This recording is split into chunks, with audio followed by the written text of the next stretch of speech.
dream. And a new dream. That now in Jesus Christ, you better start dreaming differently. In Jesus Christ, as the Bible says, you are a new creation.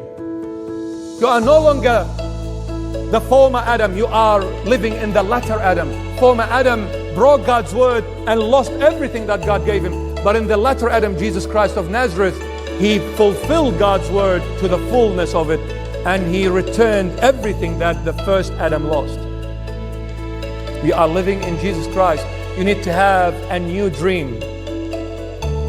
Stop looking at the dark, ugly past and believe that you cannot change. Yes, you can. God gave you the tools to change.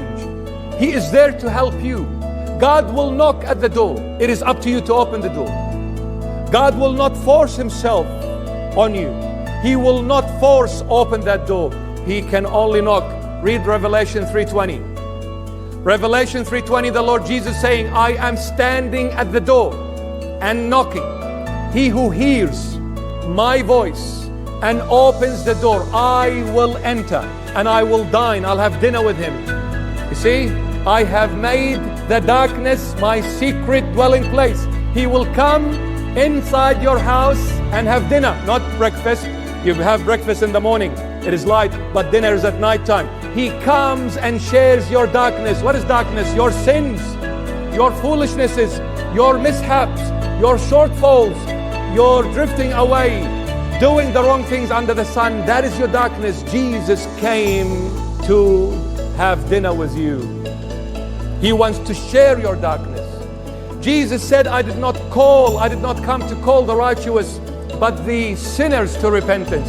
I came in this dark world because I am the sun, S-U-N.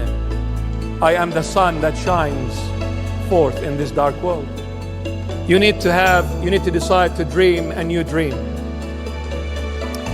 By the way, how many of us have been sometime in their life disappointed with whatever thing? Put your hand up if you have been disappointed in your life. If you haven't, then you're either still a baby or you are lying to me.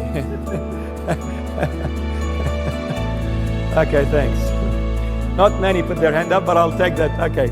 So we do get disappointed at some stage in our life. Did you know that disappointment is a divine instruction? Disappointment is a divine conversation. God gives you disappointment. Listen to this. Disappointment is a divine instruction and it's a divine conversation. God gives you disappointment to show you who does not belong into your future. God gives you disappointment to show you who does not belong into your future, because there are certain people you cannot take with